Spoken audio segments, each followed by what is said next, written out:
Hey ladies and gentlemen, this is Miss Humbert here. Today we're going to be doing Unit 8 Notes 2. So we're talking about areas of trapezoids, rhombi, and kites. So let's go ahead and let's start by talking about trapezoids. So the area of a trapezoid. So here's the formula that we typically use for area of a trapezoid. What we're going to do is that the area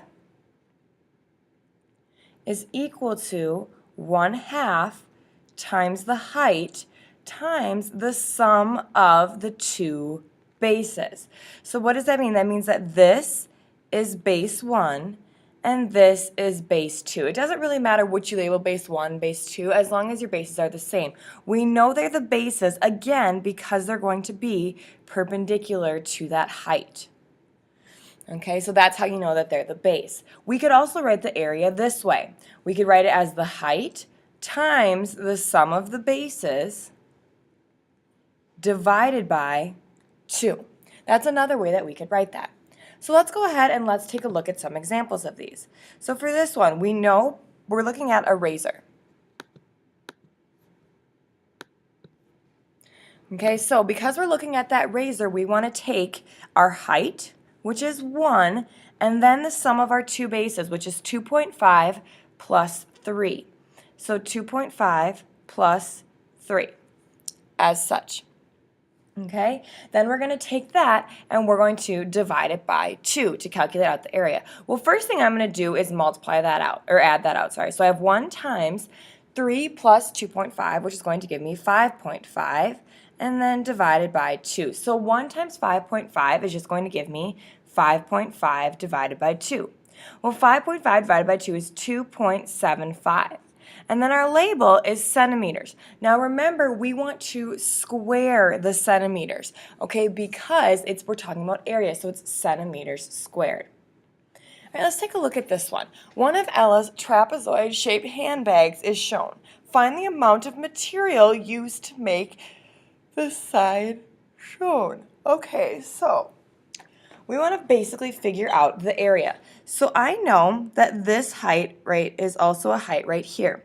So this distance is 28 centimeters. So I want to figure out what this length and this length is. Why, you ask? Well, we'll see in a second. So I know that it needs to add up to 58. So that means between this area and this area, we have 30 missing centimeters. Well, they're going to be equal. So that makes both of these 15 centimeters. Now, Ms. Humbert, why did you do that? Well, I did that because now I have a right triangle that I can use to figure out the height. So there's my right triangle. I have 15 and I have 30 for my hypotenuse and x for my height. So x is a leg. So 15 squared plus x squared is equal to 30 squared. So then what we're going to do is we're going to go ahead and solve that for x squared.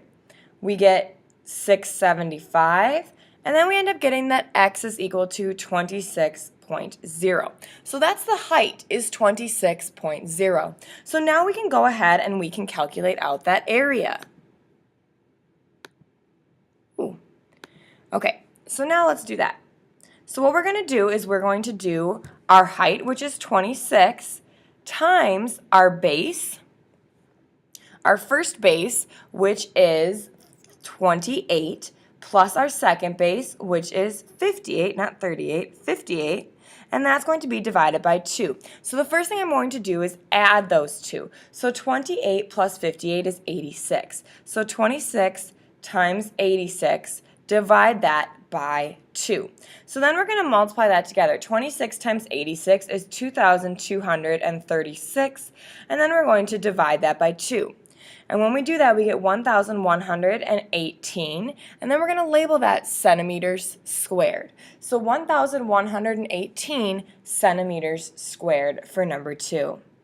Next, let's go ahead and let's take a look at number 3. So for number 3, we're talking about Kevin, and Kevin designed a deck shaped like a trapezoid below. We want to find the area of the deck.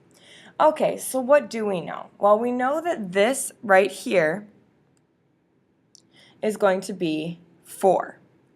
Now think back to when we talked about right triangles. The sides 3, 4, and 5 always make up a right triangle. So you could use the Pythagorean theorem to figure out this length, or just remember that 3, 4, 5 always forms a right triangle. So if this is 3, that means that this length is 6, which means that this length is 6. So that's that base. So then my two bases are 6 and 9. So my height is going to be 4. So we have my height times the sum of my bases, which is 6 plus 9. So that's for this base and then this base again right here. Then we're going to take that and divide it by 2. So then we're going to have 4 times 6 plus 9, which is 15, divided by 2. So 4 times 15 is 60, divided by 2 is 30. And then we want to label that. We're going to start by labeling it feet, and then remember it's going to be squared because we're talking about area. Next, let's take a look at number 4. Emily designed the silver earrings shown that are like isosceles trapezoids. What is the area of each earring? Okay, well, let's go ahead and let's figure out. We're going to have to figure out the height. So I'm going to go ahead and draw in my height. So I remember that I need to figure it out. This distance right here is 2 centimeters. So that means that I have 2 centimeters left over that I need to divide, which makes this 1 centimeter and this 1 centimeter. So I need to start by figuring out the height.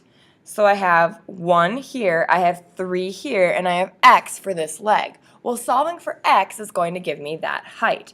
So I have 1 squared plus x squared is equal to 3 squared. So let's go ahead and let's figure that out. So we have 1 plus x squared is equal to 9.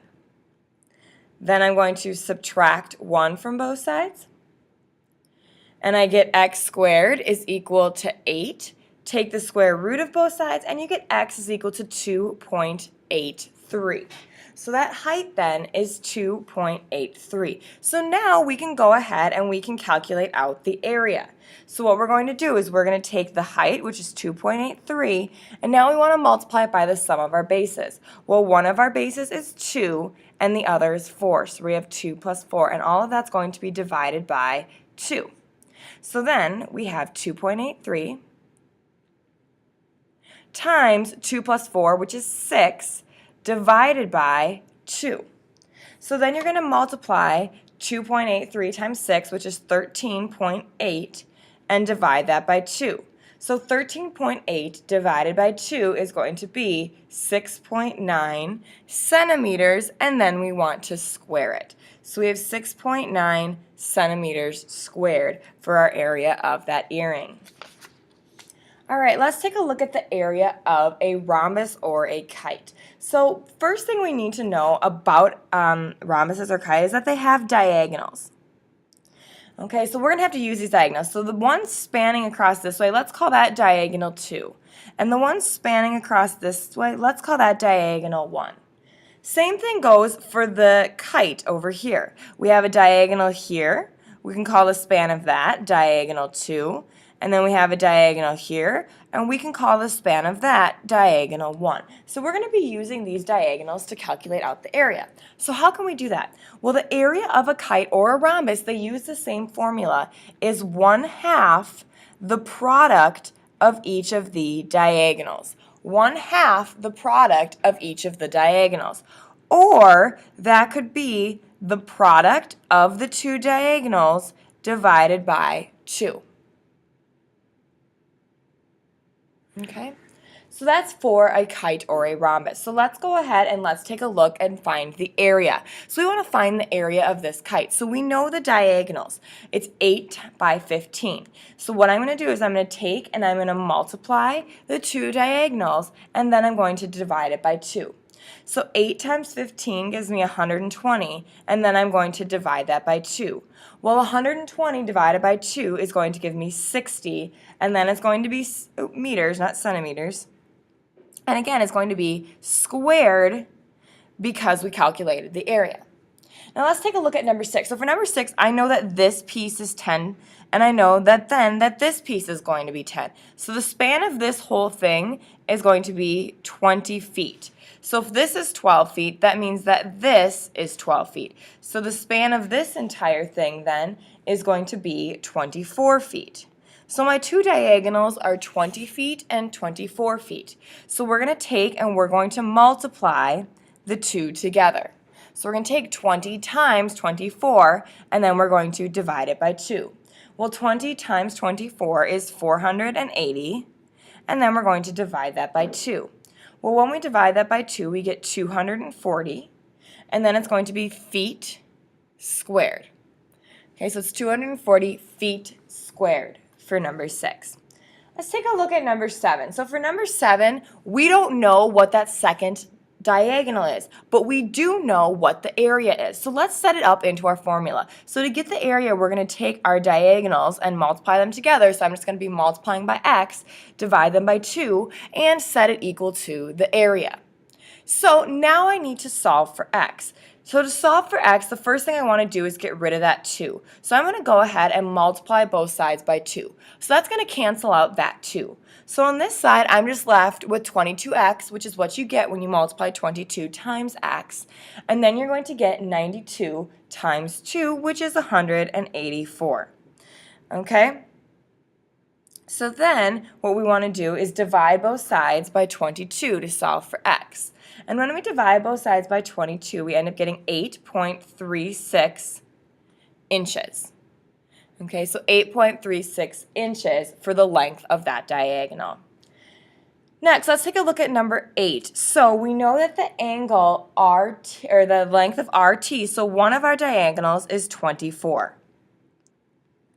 Okay, and then we know that this angle RST, this guy right here, is 54. Now remember, when you have a rhombus, that it bisects the angle. So this line is cutting that angle in half. So what I'm going to do right now is I'm going to focus solely on this triangle right here.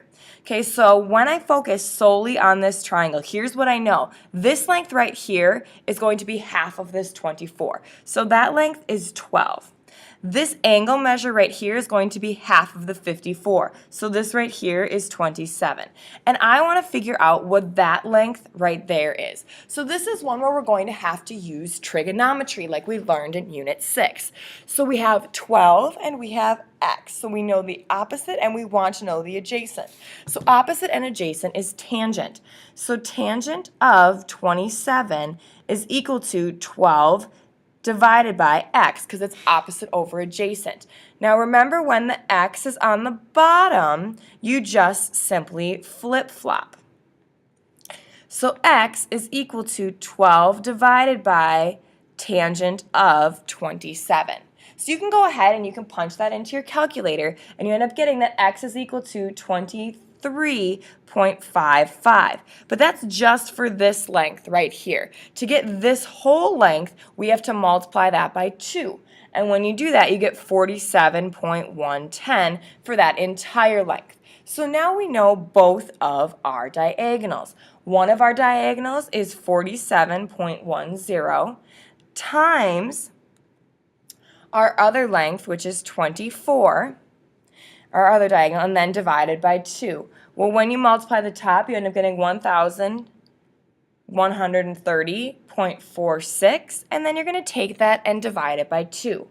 Well, when you divide it by 2, you get 565.23, and we don't have a label given to us, so that is our final answer. So that concludes your note video for today. Go ahead and show me your completed note sheet when you are done. Thanks for listening.